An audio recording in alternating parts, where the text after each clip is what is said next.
రమ్య గారిని వేదికపైకి ఆహ్వానిస్తున్నాం. అలాగే ఎంపీడీఓ మేడం గారిని వేదిక. ప్రపంచ దినోత్సవ సందర్భంగా ఈరోజు పదవేయి గ్రామంలో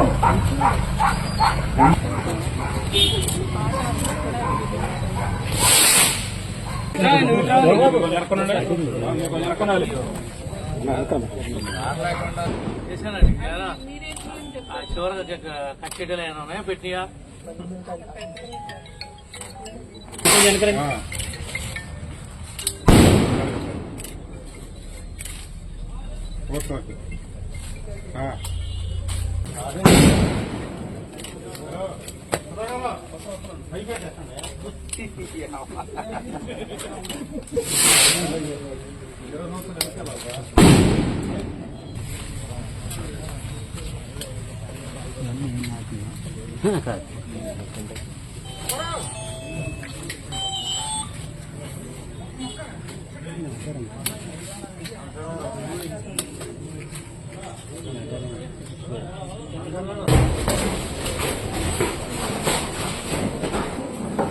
మన ప్రియతమ ఎమ్మెల్యే గారు శ్రీ చంద్రబాబు ప్రభాకర్ గారు మరి చేసినందుకు వారికి ధన్యవాదాలు.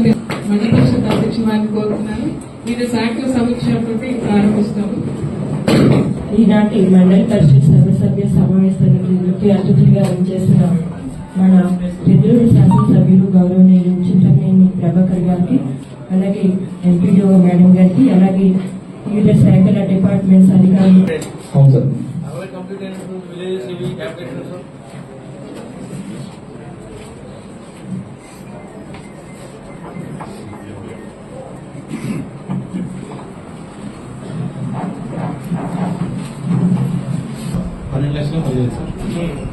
పైపులైన్ వర్క్ చేసాం సార్.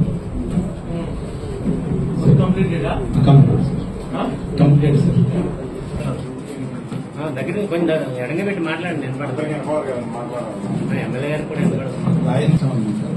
అంటే మన ఈ విలేజ్ లో కొన్ని వర్క్స్ శాంక్షన్ చేశారు. ఆ వర్క్స్ టెండర్ అవన్నీ ఇవన్నీ కూడా కమ్యూనిటీ కాంట్రాక్టింగ్ సిస్టమ్ కింద ఇంట్రెస్ట్మెంట్ చేయమని చెప్పారు సార్. అందరూ చేశారా? చేయలేదు సార్. Balance work sir.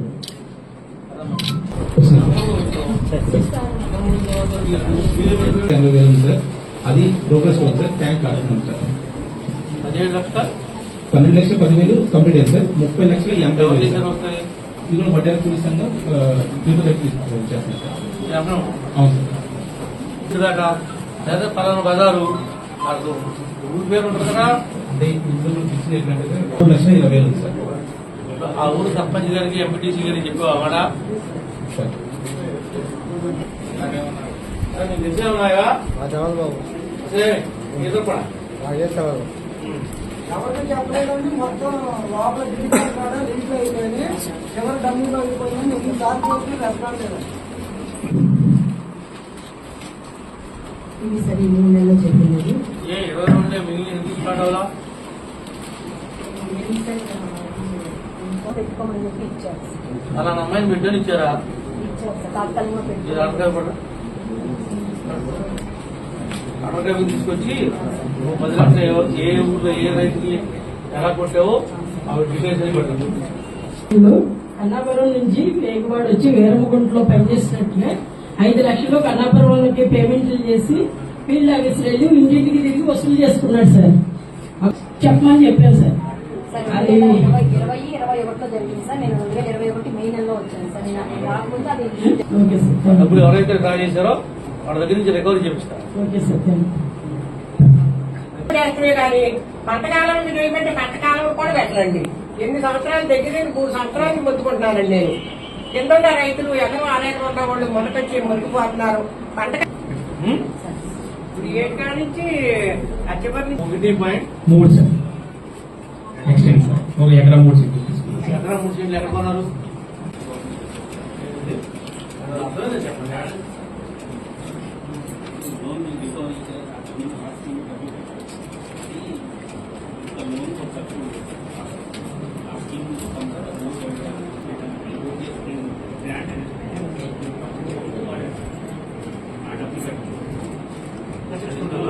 ఏం చేస్తారు?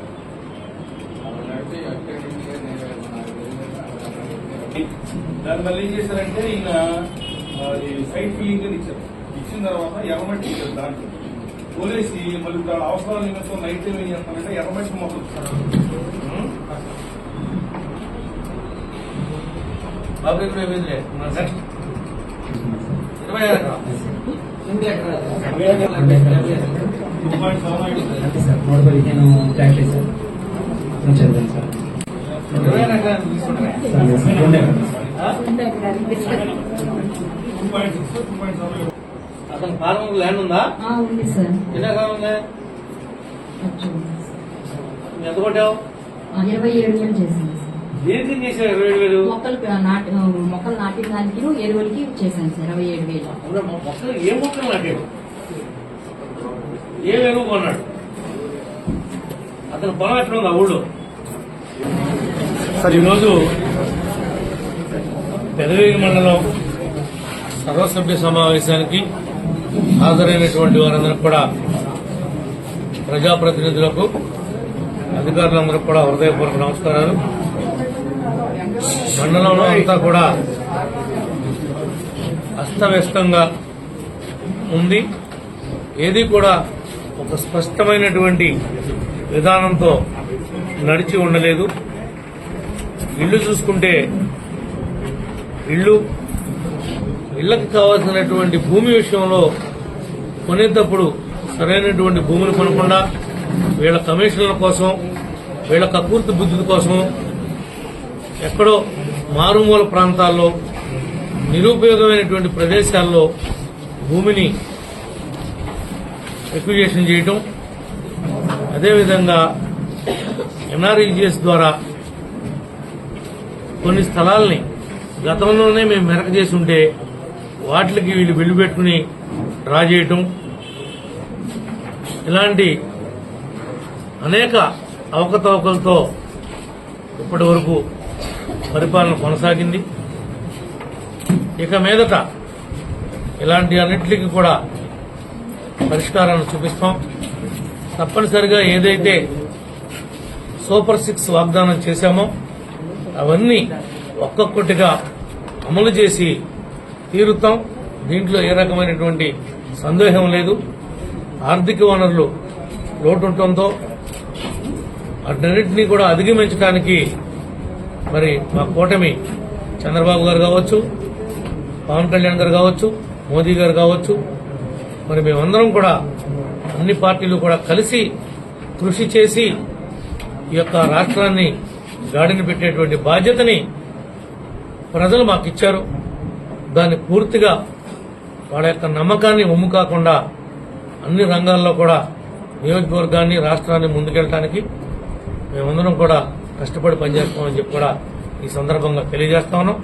క్షుణ్ణంగా వీళ్ళు చేసినటువంటి దోపిడీ, వీళ్ళు చేసినటువంటి దుర్మార్గాలు తెలుసుకోవాలంటేనే కొన్ని రోజులు పట్టేటట్టుంది. మీరందరూ కూడా వింటా ఉన్నారు. చెప్పేటటువంటి అధికారులు కూడా గొంతులు మోగపోతా ఉన్నాయి, మాట్లాడలేకపోతున్నారు. కొంతమంది అధికారులు అయితే వాళ్ళు చేయని పాపానికి, వాళ్ళు తీసుకోని పాపానికి ఒత్తిడి పెడితే బిల్లులు కొట్టారు. ఇవాళ జైలుకి వెళ్తారా, సస్పెండ్ అవుతారా, మరి వాళ్ళ శాలరీస్ నుంచి ఈ అమౌంట్ అంతా రికవరీ చేస్తారా కూడా మరి అర్థం కానిటువంటి పరిస్థితుల్లో వీళ్ళు దోపిడీ చేశారు. ఎవరైతే ఈ దొంగలు ఉన్నారో ఈ దొంగల్ని ఏ విధంగా పట్టుకోవాలి, వీళ్ళు చేసినటువంటి దోపిడీని ఏ విధంగా రికవరీ చేయాలో కూడా మరి ఆలోచన చేస్తాం. మరి అధికారులు కూడా ఉద్యోగం చేస్తున్నప్పుడు ఉద్యోగ ధర్మాన్ని పాటించాలి తప్ప ఇటువంటి వెధవల మాటలేని చిన్న చిన్న తప్పులు చేస్తే ఇవాళ బలయ్యేది వాళ్ళు కాపాడతారా మిమ్మల్ని? మీరెంతో కష్టపడి చదువుకుని ఉద్యోగాల్లోకి వచ్చి ఇలాంటి ఎదల వల్ల మీరు మానసికంగా ఇబ్బంది పడేటువంటి పరిస్థితి వచ్చిందంటే కారణం మరి మీరు అలసి ఇవ్వబట్టే ఇంతకాడికి వచ్చిందని చెప్పి కూడా ఈ సందర్భంగా తెలియజేస్తున్నాం. తప్పనిసరిగా అన్ని విషయాలు కూడా వెలికి తీస్తాం. మొత్తం అన్నింటినీ పత్రికా ముఖంగా కానీ, మీడియా ముఖంగా కానీ మీ అందరికీ కూడా విలేజ్ వైజ్ గా మొత్తం డేటా అంతా తీసుకుని ఏదైతే తప్పులు జరిగినాయో ఆ తప్పులన్నింటినీ కూడా మీకు చూపిస్తాం. అదే కాదు, నిన్న ఎన్టీఆర్ భరోసా పెన్షన్లు ఇచ్చాం. వాటిల్లో కూడా దొంగ పెన్షన్లు, దొంగ సర్టిఫికేట్లు పెట్టుకుని వీళ్ళ యొక్క అధికారాన్ని అడ్డం పెట్టుకుని ఆ సర్టిఫికేట్ల ద్వారా కక్కుర్తి బుద్ధి పందికొక్కులాగా డాబా ఉంది, పొలం ఉంది, కారు ఉంది, నల్ల కడజోడు పెడతావు, మళ్ళీ నీకు పెన్షన్ కావాలి. గవర్నమెంట్ సొమ్ము ఎవడో వికలాంగుడికో ఎవడో వృద్ధుడికో వచ్చేటువంటి పెన్షన్లో కూడా నువ్వు కూడా వాటాదారు కావాలని తీసుకుంటాం. అది ఎంత మట్టుకి సమంజసం? ఒక ప్రజాప్రతినిధిగా నీ బంధువులు ఆ పెన్షన్ తీసుకుంటే నువ్వు బతికా సత్యా అని అడుగుతున్నావు. నీ కుటుంబ సభ్యులు, నీ ఇంటి పెట్టోళ్ళు, నీ రక్త సంబంధికులు ఆ డబ్బులు వికలాంగులకు చెందాల్సినటువంటి డబ్బులు తీసుకుంటుంటే నువ్వు మనిషివా పశువా అని అడుగుతున్నావు. ఆ డబ్బులు వాళ్ళకి ఇప్పించడం ధర్మా? అట్లా ఇప్పిస్తావా? దొంగ సర్టిఫికెట్లు ఇచ్చి ఆస్తులు లేవా, బిల్డింగులు లేవా, కార్లు లేవా? అన్ని కూడా దోచేసి అడ్డగోలుగా అందిన కాడికి నొక్కేశారు, బొక్కేశారు. వాళ్ళు వాళ్ళ నాయకులు చేసినటువంటి దోపిడీ ఇంత అంత కాదు, ప్రతి ఒక్కటి కూడా వెలుగులోకి తీసుకొస్తాం. పరిపాలన అంటే ఎలా ఉండదు, పరిపాలన ఏ విధంగా ఉండాలనేది గతంలో చూసాం. కానీ ఈ 5 సంవత్సరాలు ఒక విధ్వంసాలు, దాడులు చేయటాలు, భౌతికంగా భయపెట్టాలు, కులాల మధ్య చిచ్చు పెడతాలు, ఆస్తుల్ని పాడు చేయటాలు, వ్యవస్థల్ని కుప్పకోల్చడాలే చూసాం. ఇక చూడబోయేదంతా కూడా మంచి రోజులు వచ్చినాయి. రాష్ట్రానికి మనందరికీ కూడా తప్పనిసరిగా మీరిచ్చినటువంటి సహకారం, మీరిచ్చినటువంటి ఈ అభిమానంతో ఇంకా రెట్టింపు ఉత్సాహంతో పనిచేసి మీకు మాకు అందరికీ కూడా మంచి పేరు వచ్చే విధంగా తప్పనిసరిగా ప్రయత్నం చేస్తామని చెప్పి కూడా ఈ సందర్భంగా తెలియజేసుకుంటూ మీ అందరి దగ్గర కూడా సెలవు తీసుకుంటాం.